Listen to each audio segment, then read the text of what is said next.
Year 2020 can be seen as a good year as it will bring forth the positive decisions of 2019.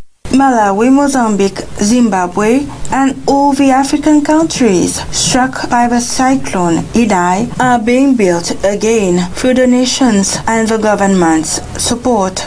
2020 also means more animals protected, such as giraffes, elephants, and rhinoceros. In Malawi, the population of black rhinoceros is growing after the introduction of 17 of them from South Africa. The animals had disappeared in the country. Countries like South Africa will take drastic measures to fight against drought. African countries will also have to monitor their slash-and-burn agriculture as it destroys forests. Again, South Africa, the biggest pollutant of the continent, has pledged to work towards the reduction of pollution and greenhouse gas emission. Africa might also get funds from the Green Climate Fund through the involvement of the African Development Bank. Another positive aspect is recycling becoming more and more accepted and promoted in the continent, such as in Nigeria, with rubber used to make pieces of art, waste from beaches and streets collected and transformed. In Ghana, used batteries getting a new life, and many more.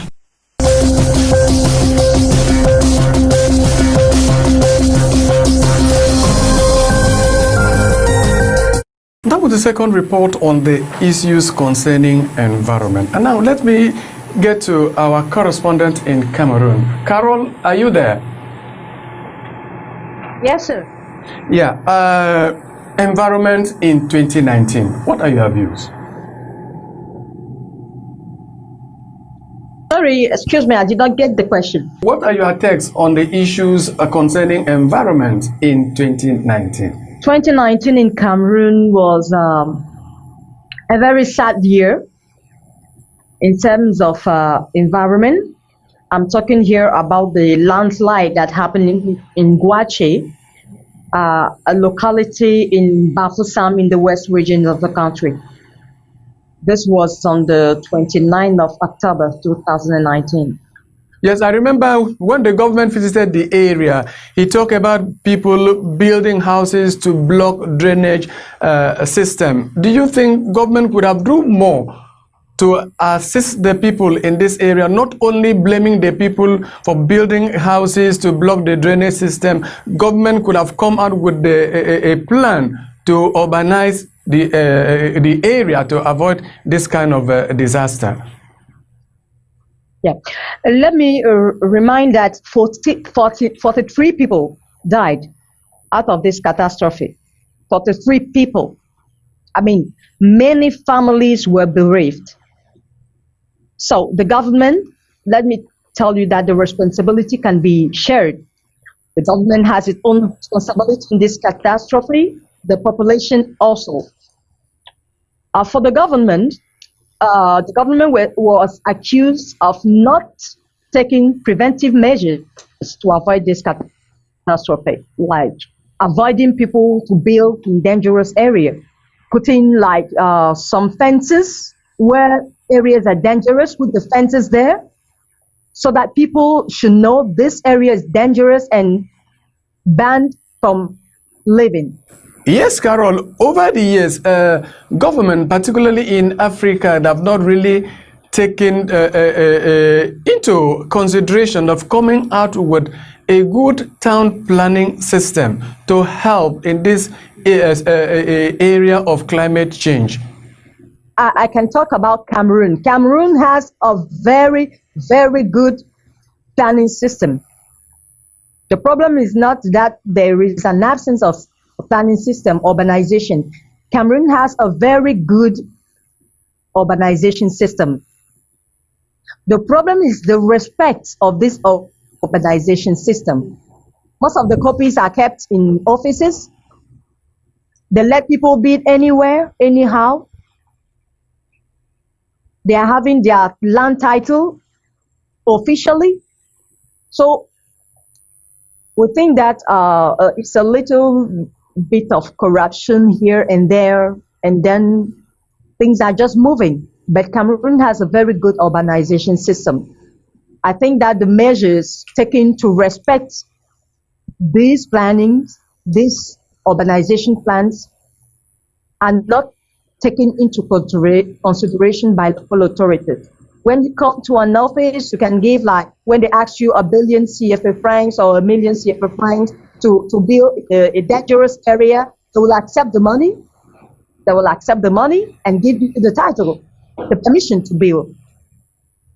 Now, where the catastrophe happened, they say, no, we were not there.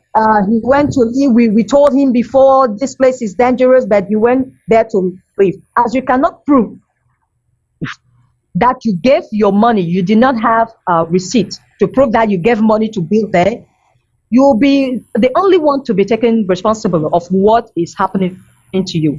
I think that some African countries, they have very good urbanization plans, but the fact is the corruption surrounding this urbanization.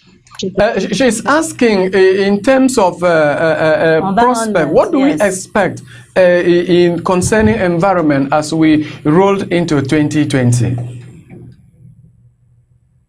I think that years passes, but we seem to be facing the same problem every year. It was not the first time such catastrophes happening to Cameroon. We remember in Yaoundé, main town, capital of Cameroon, such catastrophe happened. The capital of Cameroon, the Ngwachi catastrophe happened to Yaoundé. Right. That was last year.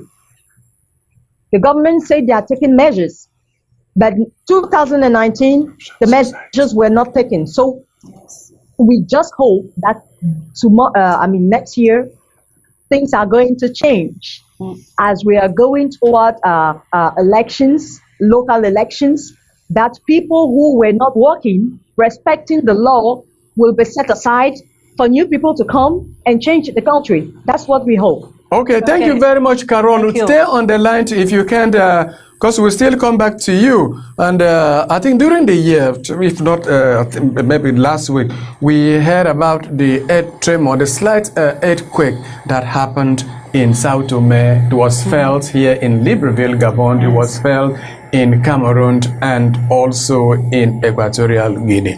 Uche. The earthquake that happened in South Tome occurred on Thursday. It happened on Thursday afternoon. So it was a 5.5 magnitude distance. I think for myself, I think it's the first time I see a kind of things. Maybe it's because of climate change. Maybe. Thank you very much. I think we are coming to another subject which is going to be on society, and then Cedella is going to be here to discuss about that, and we will be back after this short break.